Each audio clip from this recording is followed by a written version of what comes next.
नमस्कार, KP college के online platform पे एक बार फिर से आप सभी का स्वागत है। हम लोग बीए फर्स्ट ईयर का जो सेमेस्टर 2 है उसकी क्लासेस कंटिन्यू कर रहे हैं, जिसमें आज हम लोग बात कर रहे हैं अपने प्रसव के बाद की सेवाओं के बारे में। लास्ट क्लास में हम लोगों ने देखा था डिलीवरी से रिलेटेड, यानी कि जो डिलीवरी की जो प्रोसेस होती है पूरी, उसके बारे में हम लोगों ने बात की थी। यानी कि इसकी जो पूरी प्रोसेस है वो किस प्रकार से की जाती है, कौन कौन से स्टेप होते हैं, और जो यूबिक्वोटस कॉर्न होती है उसको किस प्रकार से कट किया जाता है, इन सभी के बारे में हम लोगों ने चर्चा की थी। तो उसके जो आगे वाला स्टेप होता है जिसमें हम लोग बात करते हैं कि डिलीवरी होने के बाद जो एक गर्भवती महिला होती है वो अपने शरीर की देखभाल किस तरीके से करती है। जो उसमें सबसे पहला स्टेप होता है उसमें होता है स्तनों की वृद्धि।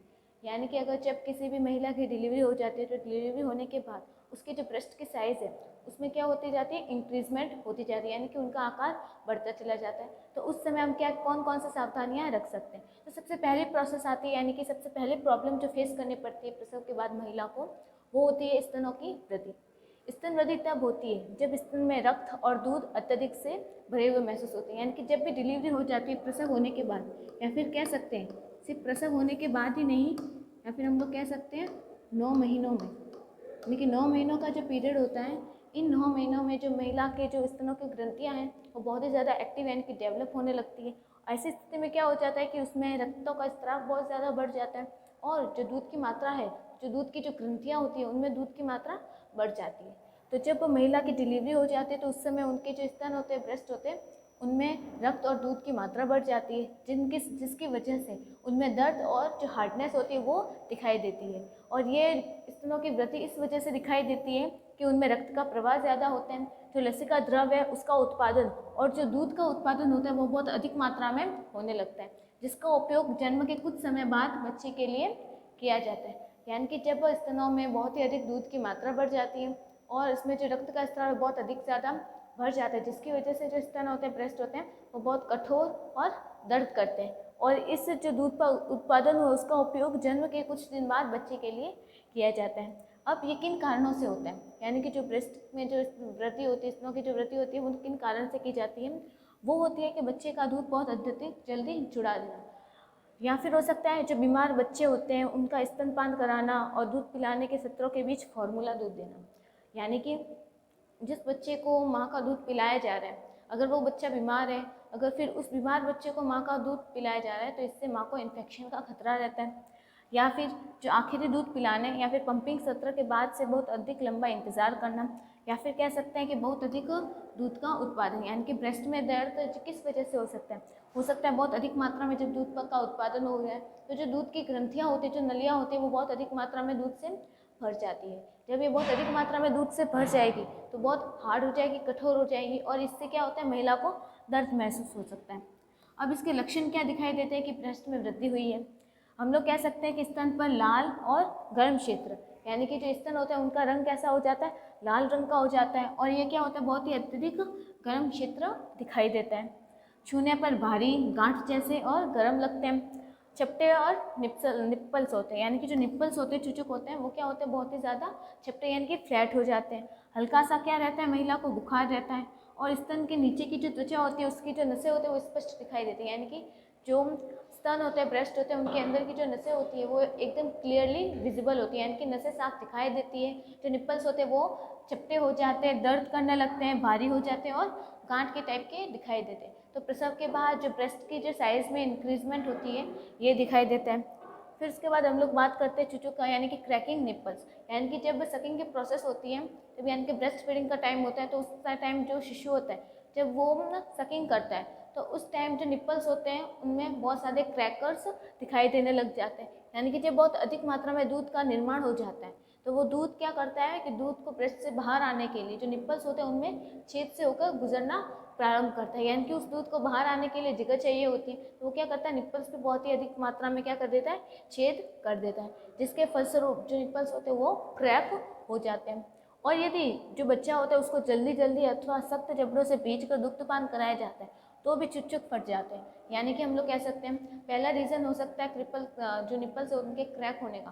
पहला रीज़न होता है कि जब बहुत अधिक मात्रा में जो दूध का डेवलपमेंट है, दूध सिक्रेट होने लगता है, तो उस ब्रेस्ट से बाहर आने के लिए जो निप्पल्स में छेद हो जाते हैं। या फिर दूसरा रीज़न होता है कि जो बच्चा होता है वो जब सक करता है यानी कि ब्रेस्ट फीडिंग का काम करता है, ब्रेस्ट फीडिंग करता है, उस समय बच्चे के द्वारा जब बहुत ही अधिक मात्रा में सक किया जाता है तो इससे भी जो निप्पल्स होते हैं उनके क्रैक होने का खतरा रहता है। और जब ये बहुत ज़्यादा निप्पल्स में क्रैक हो जाते हैं तो इनमें क्या हो जाता है, घाव भी हो सकता है।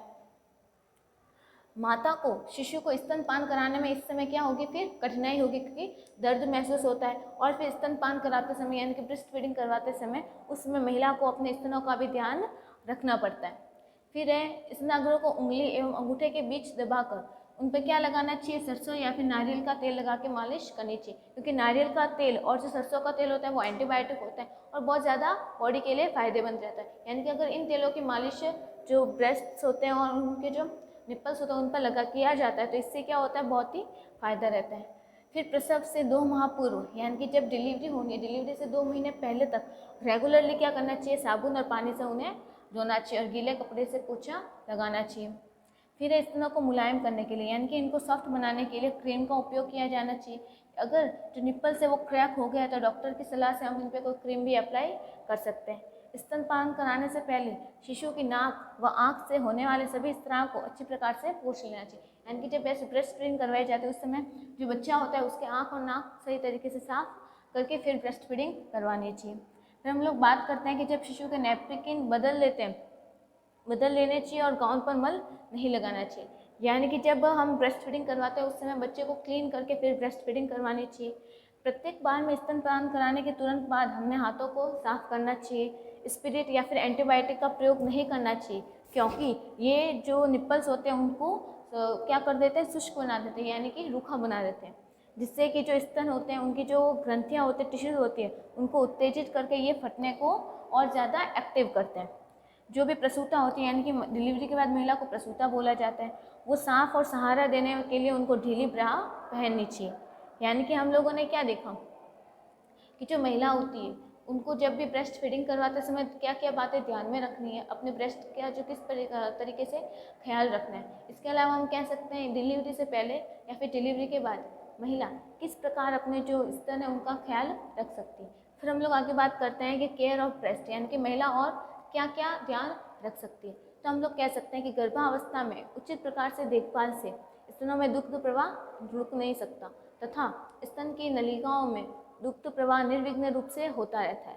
प्रसव के बाद जितना जल्दी हो सके माता को स्तनपान कराना चाहिए, क्योंकि जो ब्रेस्ट फीडिंग होती है जितना ज़्यादा बच्चे के लिए हेल्दी दूध इंपॉर्टेंट, माँ का दूध जितना इंपॉर्टेंट होता है उतना ही जो ब्रेस्ट फीडिंग करवाते समय माँ के लिए भी वो उतना ही ज़्यादा इंपॉर्टेंट होता है। तो डिलीवरी के बाद जितना जल्दी हो सके माँ को बच्चे को ब्रेस्ट फीडिंग यानी कि स्तनपान करा देना चाहिए। अगर शिशु को स्तनपान ना कराया जाता है तो महिला के जो ब्रेस्ट की नलिका होती है, दूध की नलिका, उनमें वो जो दूध है वो जम जाता है और वो खट्टा हो जाता है और उस दूध के थक्के बन जाते हैं। फलतः नलिकाओं में दुग्ध का प्रवाह रुक जाता है। यानी कि जब महिला की डिलीवरी हो जाती है तो डिलीवरी होने के बाद तो माँ की जो दुग्ध की नलिकाएं होती हैं उनमें जो दूध का फ्लो है बहुत ज़्यादा तेज़ी से होने लगता है। फिर इस दूध को बाहर निकालने के लिए अगर यानी कि अगर स्तनपान नहीं कराया जाता तो वो जो दूध है वहीं ब्लॉक हो जाता है, खट्टा होकर थक्के बन जाते हैं, उसके वहीं पे जम जाता है, तो आगे वाला जो दूध है वो ब्लॉक हो जाता है। ऐसी स्थिति में माँ को शिशु को स्तनपान कराना एक कष्टसाध्य कार्य होता है। यानी कि फिर ऐसे कंडीशन में यानी कि अगर तुरंत नहीं करवाया जाता है, अगर एक बार दूध जो ब्रेस्ट होता है उनमें जम जाता है तो फिर उनको दूध का यानी कि ब्रेस्ट फीडिंग या फिर स्तनपान कराने के लिए माँ को बहुत ज़्यादा कष्ट रहता है। इसलिए अगर प्रसूता जो स्त्री होती है प्रसव के बाद शिशु को दूध पिलाने में सक्षम है तो उसे स्तनपान अवश्य करवाना चाहिए। यानी कि डिलीवरी के बाद अगर जो माँ होती है वो इतनी कैपेबल हो चुकी है यानी कि वो इसमें इतनी कंडीशन रहती है कि वो अपने बच्चे को दूध पिला सके तो जहाँ तक हो उसे ब्रेस्ट फीडिंग करवानी चाहिए, क्योंकि अगर एक बार जो दूध है वो ब्लॉक हो जाता है तो ऐसी स्थिति में फिर वो माँ और बच्चे दोनों के लिए हानिकारक होता है। दूध का प्रवाह एक नेचुरल प्रोसेस है, यानी कि जो दूध का फ्लो होता है बॉडी में ब्रेस्ट से जो दूध निकलने की जो प्रोसेस होती है वो क्या होती है, एक नेचुरल प्रोसेस होती है। माँ शिशु को जितना अधिक और जितना जल्दी दूध पिलाएगी यानी कि जितना जल्दी डिलीवरी के बाद और जितना ज़्यादा पिलाएगी उतनी ही सरलता से दूध का निर्माण होता रहेगा और उसका प्रवाह यानी कि उसका जो फ्लो है वो बनता रहेगा। यदि जो निप्पल्स है वो कट गए हैं या फिर फटे हुए हैं या फिर अंदर धसे हुए हैं तो भी इसमें पीड़ा रहती है तथा दूध पिलाने में माता को कष्ट भी होगा, यानी कि जो माँ के निप्पल्स है यदि वो क्रैक हो चुके हैं या फिर वो अंदर की तरफ घुसे हुए हैं, तो ऐसी स्थिति में जब माँ ब्रेस्ट फीडिंग करवाएगी तो उस समय क्या होता है, माँ को बहुत ज़्यादा दर्द रहता है। ऐसी माताओं को निप्पल शेयर या सक्शन पंप का उपयोग करके समस्या का समाधान करना चाहिए। माँ का जो प्रथम दूध होता है जो 1 व 2 दिन तक निकलता रहता है, वह शिशु के स्वास्थ्य के लिए अत्यंत लाभकारी होता है, क्योंकि इसमें क्या पाई जाती है, इम्यूनोग्लोब्युलिन पाई जाती है,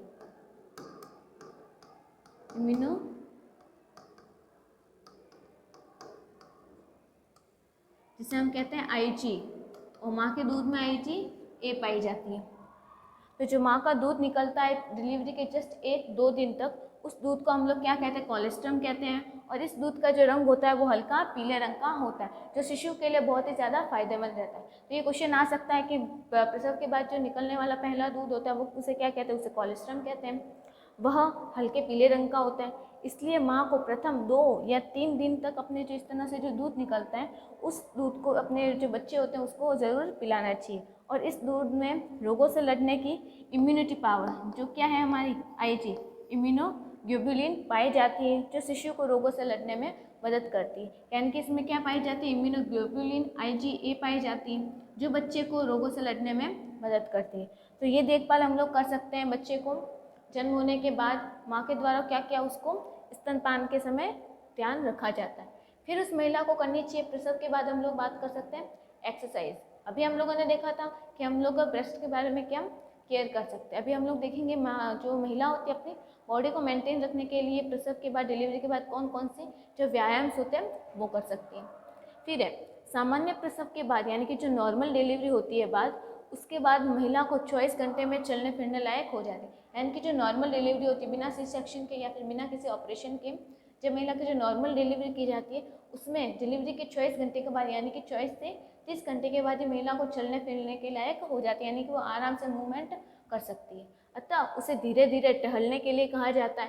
परंतु अगर शल्य क्रिया यानी कि अगर ऑपरेशन से डिलीवरी हुई है तो ऐसी स्थिति में महिला को 3 से 4 दिनों तक टोटल रेस्ट के लिए कहा जाता है, क्योंकि अगर इन दिनों में जब शल्य क्रिया हुई यानी कि जब अगर ऑपरेशन के थ्रू डिलीवरी हुई है उस समय महिला को बहुत ही ज़्यादा केयर करने की आवश्यकता रहती है। सुविधा अनुसार यानी कि जितनी हमारी कैपेसिटी हो सके अपनी मर्जी से जो महिला होती है उसको चलने फिरने के लिए कहा जाना चाहिए। अगर वो चलने फिरने की कोशिश करेगी यानी कि हल्की से वॉक करती रहेगी तो इससे इसकी जो मांसपेशियां हैं वो उसमें सुधार आता रहेगा, वो ज़्यादा अकड़ नहीं जाएंगी। तथा सूतिका स्राव यानी कि लोचिया बढ़कर शीघ्र ही समाप्त हो सकता है। और जो गर्भाशय होते हैं यानी कि जो हमारा यूटेरस वाला पार्ट होता है वह भी अपनी जो पहले वाली पोजीशन होती है उसमें आ जाता है, क्योंकि जब बच्चा उस पोजीशन में था यानी कि जब उस बच्चा उस गर्भाशय में था तो उसकी साइज़ इंक्रीज़ हो गई थी। यानी कि अगर उसकी साइज़ इंक्रीज़ हो गई थी तो उसको पहले वाली नॉर्मल पोजीशन में लाने के लिए हमें हल्का फुल्का आराम करने की ज़रूरत होगी। और उसके साथ साथ जो व्यायाम रहता है चलना फिरना टहलना, उतना करने से वो जो गर्भाशय है धीरे धीरे अपनी जो पहले वाली स्थिति है उसमें आ सकता है। फिर हम लोग बात करते हैं कि जो महिला होती है अगर उसमें टाँके लगाने की आवश्यकता पड़ी हो तो स्त्री को 2 से 3 दिन तक बिस्तर पर पूर्ण आराम करना चाहिए। यानी कि वो महिला जिनमें नॉर्मल डिलीवरी तो हुई है या फिर हम लोग कह सकते हैं जिनके ट्विंस होते हैं, ट्विंस के साथ साथ अगर नॉर्मल डिलीवरी हुई है तो ऐसी स्थिति में जो महिला का वेजाइनल पार्ट होता है वहाँ पे क्या लगाए जाते हैं, टाँके लगाए जाते हैं। तो ऐसी स्थिति में महिला को 2 से 3 दिन तक टोटल बेड रेस्ट की नीड रहती है, यानी कि कंप्लीट बेड रेस्ट रहता है।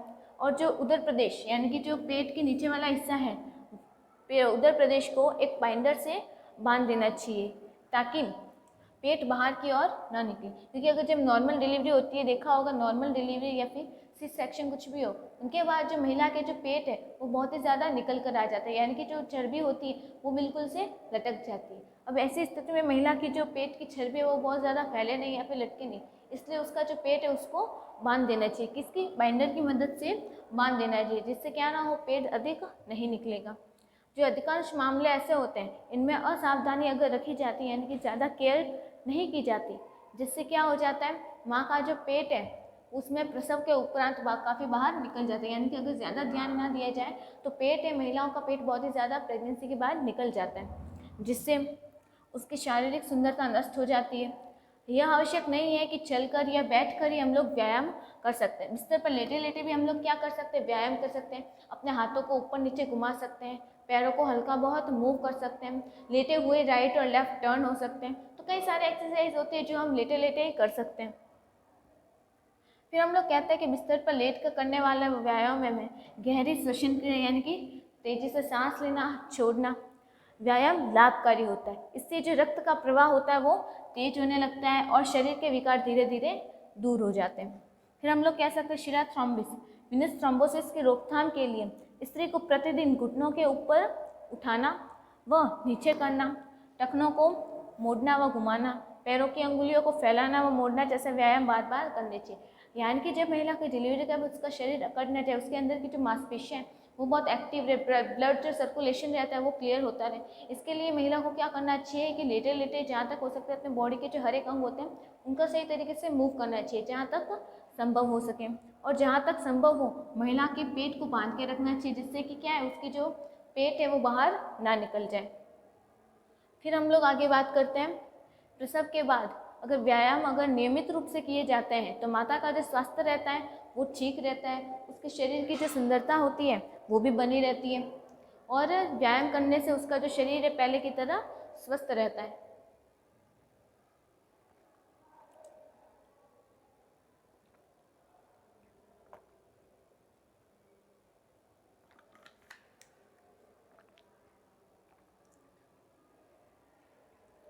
फिर अब हम कौन कौन से व्यायाम कर सकते हैं। पहला जो व्यायाम महिलाएं दोहरा सकते हैं वो है पीठ के बल लेटकर सिर व कंधों को ऊपर उठाकर सीने से लगाएं। इससे जो कंधे, पीठ व पेट की जो मांसपेशियां होती हैं उन पे बल पड़ता है और इस व्यायाम को 5 से 7 बार दोहराना यानी कि रिपीट करना चाहिए। यानी कि हम पीठ के बल लेट गए, हमारा जो सिर है वो कंधा है वो ऊपर की ओर उठा लिया और सीने को लगा लिया। यानी कि जैसे कि हम पैरों को पकड़कर बैठते हैं, जैसे भूकंप आने पर हम कैसे पैरों को पकड़कर ऐसे कैसे नीचे बैठ जाते हैं, उसी तरीके से वो पोजीशन हमें लेटे हुए करनी होती है। इससे जो कंधे की, पीठ की मांसपेशियां होती है वो वापस से एक्टिव हो जाती है। इसको 5 से 7 बार हमें दिन में रिपीट करना चाहिए। फिर अब हमने क्या किया, घुटनों के बल ज़मीन पर बैठ गए। अब झुकी हुई एक बाह को ऊपर की ओर खींचे, यानी कि घुटनों के बल हम लोग ज़मीन पर बैठ गए, एक हाथ को हमने ऊपर कर दिया और इसको वापस रिपीट करते रहना है। फिर हम पीठ के बल लेट गए और फिर घुटनों को पेट से लगाया और पैरों को ज़मीन पर रख दिया, यानी कि सीधा लेट कर पैरों को घुटनों तक ला लिया। फिर उसके बाद हम लोगों ने पैरों को ज़मीन पर रख के हम क्या करें, यह पोजीशन 8 से 10 बार करते रह रहे हैं। फिर घुटने के बल झुक गए और शरीर को दाएं बाएं घुमाया, यानी कि जो नॉर्मल एक्सरसाइज जितनी भी होती है हम लोग सिर्फ खड़े खड़े या फिर लेटे लेटे कर सकते हैं, जिसमें ना उछलने की ज़रूरत है ना भागने की ज़रूरत है, जिससे शरीर को कोई नुकसान भी ना होगा और हल्की फुल्की मांसपेशियाँ जो है, हल्का फुल्का या व्यायाम करने से जो शरीर की जो मांसपेशियाँ हैं वो फिर से रीएक्टिव हो जाती है। अब और हम लोग ध्यान रख सकते हैं महिला के विश्राम और नींद के बारे में, यानी कि जब प्रेगनेंसी हो जाती है, डिलीवरी होने के बाद महिला को अत्यधिक विश्राम और नींद लेना आवश्यक होता है। प्रसव के बाद जो धात्री माँ होती है, धात्री यानी कि दूध पिलाने वाली, तो जो माँ होती है उनको पर्याप्त यानी कि प्रॉपर मात्रा में रेस्ट करना आवश्यक होता है। इसलिए जो प्रसूता होती है उसको कम से कम 14 दिन तक पूर्ण रूप से शारीरिक एवं मानसिक विश्राम करना चाहिए। यानी कि जब डिलीवरी हो जाती है, डिलीवरी होने के बाद लगभग 14 दिन तक यानी कि 2 हफ्तों तक जो महिला होती है उसको टोटल रेस्ट की ज़रूरत होती है। फिजिकली रेस्ट और मेंटली रेस्ट की भी बहुत ज़्यादा नीड रहती है। नॉर्मल डिलीवरी के बाद वह 1 से 2 दिन के बाद ही थोड़ा थोड़ा घूम फिर सकती है। यानी कि अगर नॉर्मल डिलीवरी हुई है, ऑपरेशन नहीं हुआ है, तो ऐसी स्थिति में 1-2 दिन में नॉर्मल हल्का फुल्का चलना शुरू कर देती है। लेकिन अगर कोई महिला के सी सेक्शन हो या फिर कह सकते हैं हम लोग ऑपरेशन के थ्रू उनकी जो डिलीवरी हुई है, तो ऐसी स्थिति में उन्हें क्या करना होता है, बहुत ही ज़्यादा केयर की आवश्यकता रहती है। धीरे धीरे टहलने से उनके जो गर्भाशय वाला पार्ट होता है या फिर जो दूसरे जनन अंग होते हैं वो पहले वाली स्थिति में आ जाते हैं, यानी कि डिलीवरी से पहले, प्रेगनेंसी के पहले जो उनकी बॉडी का स्ट्रक्चर था उस पोजिशन में आ जाते हैं। फिर हम लोग बात करते हैं रात के समय जो नींद रहती है, नींद का टाइम होता है 8 से 10 घंटों तक, यानी कि टोटल 10 घंटों तक इन्हें क्या रहती है, नींद की आवश्यकता रहती है और 2 हफ्तों तक उन्हें क्या करना होता है, प्रॉपर नींद की ज़रूरत रहती है। रेस्ट फिजिकल और जो मेंटली रेस्ट रहता है वो करना चाहिए। फिर हम लोग आगे बात करते हैं वो है स्तनपान कराना, यानी कि ब्रेस्ट फीडिंग करवाना। अब ब्रेस्ट फीडिंग करवाने के लिए शिशु को स्तनपान कराना उसका प्रथम अधिकार है, यानी कि जन्म होते बच्चे की डिलीवरी के बाद जब माँ का पॉसिबल हो तो बच्चे को क्या करवानी है, ब्रेस्ट फीडिंग करवानी, क्योंकि माँ के दूध में IgA यानी कि इम्यूनोग्लोबुलिन पाई जाती है, जिसके द्वारा बच्चे को क्या मिलता है, पोषण मिलता है और वो लोगों से लड़ने की क्षमता प्राप्त होती है। इस दूध को कोलेस्ट्रम कहते हैं। फिर है जब माँ को कोई विशेष कष्ट यानी कि अगर कोई ज़्यादा तकलीफ ना हो या फिर अगर कोई परेशानी ना हो तो बच्चे को ब्रेस्ट फीडिंग करवाने से पीछे नहीं रखना चाहिए। जहाँ तक उसे क्या करना है, स्तनपान कराना, जो सबसे सिंपल, सस्ती और उपयुक्त विधि होती है। माँ का दूध सदैव उपलब्ध रहता है, जिसे न तो गर्म करने की आवश्यकता रहती है, न ही उस दूध को किसी चीज़ में परिवर्तित करने की आवश्यकता होती है और ना ही इसमें कोई खर्च आता है। यह शिशु के लिए अद्भुत और उपयोगी रहता है और रोग को उत्पादित करते हैं, यानी कि रोग को उत्पन्न करने वाले जीवाणु होते हैं उनसे मुक्त रखता है और उनको हमेशा के लिए रेडी रखते हैं। जब माता शिशु को स्तनपान कराती है तो माँ और शिशु दोनों को भावनात्मक रूप से संतोष मिलता है, यानी कि माँ क्या होती है, उससे जब 9 महीने तक इमोशनली अटैच तो हो जाती है, इसके साथ साथ जब ब्रेस्ट फीडिंग के थ्रू उनका ये जो अटैचमेंट है वो बहुत और ज़्यादा बढ़ जाता है। अब ब्रेस्ट फीडिंग करवाने से क्या क्या लाभ होते हैं? सबसे पहला लाभ होता है कि ये हमेशा रेडी रहता है, यानी कि किसी भी समय कहीं पे भी बच्चे को माँ का दूध प्राप्त करवाया जा सकता है। इसको ना गर्म करने की ज़रूरत होती है, ना ही कहीं संघनित करने की ज़रूरत होती है, यानी कि इस दूध को बनाने में कोई झंझट नहीं रहती है। दूसरा है, इसमें कोई खर्च नहीं आता या फिर इसे खरीदा नहीं जा सकता। तीसरा है, इसमें जो रोग उत्पन्न करने वाले जीवाणु होते हैं उनको नष्ट करने की क्षमता, यानी कि रोग प्रतिरोधक क्षमता पाई जाती है।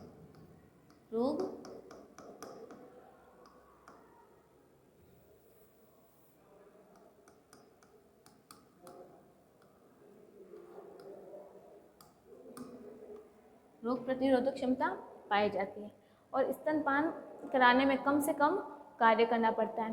बोतल धोने की जो आवश्यकता भी नहीं होती है, ना ही इनको उबालने की ज़रूरत पड़ती है। फिर हम लोग कह सकते हैं जो रजोधर्म होता है, या फिर हम लोग कह सकते हैं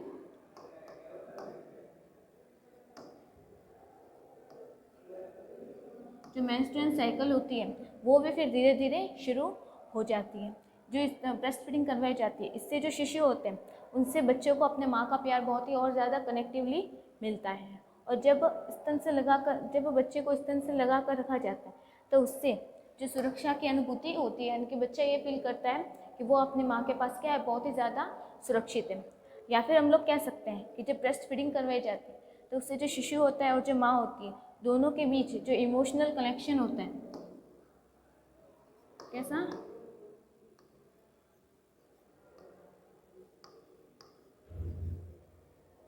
जो इमोशनल कनेक्शन है वो जुड़ जाता है और जो शिशु को जो ये दूध मिलता है इसको पचाने में यह पौष्टिक रहता है, संतुलित रहता है और पाचन प्रणाली के लिए भी अनुकूल आहार है, यानी कि बच्चे को यही दूध बच्चे के लिए एक संपूर्ण आहार का काम करता है। फिर है स्तनपान कराने से जो हाइपोकैल्शिया यानी कि कैल्शियम की कमी और दूध एलर्जी का जोखिम का खतरा भी कम रहता है। शिशु में जो पाचन विकार होते हैं वो कम हो जाते हैं और फिर दस्त भी कम लगते हैं, यानी कि एक छोटे से शिशु के लिए यानी कि जो नवजात शिशु होते हैं उसके लिए जो माँ का दूध होता है ये क्या होता है, एक संपूर्ण आहार का काम करता है। तो इस चैप्टर में हम लोगों ने देखा कि जो प्रसव के बाद, डिलीवरी के बाद है जो महिला की देखभाल की जाती है उसमें हम क्या क्या बातें ध्यान में रख सकते हैं। तो इसी के साथ हमारा ये जो चैप्टर था ये कंप्लीट हो गया। अब हम लोग नेक्स्ट क्लास में देखेंगे नया टॉपिक। तब तक के लिए पढ़ते रहिए और धन्यवाद।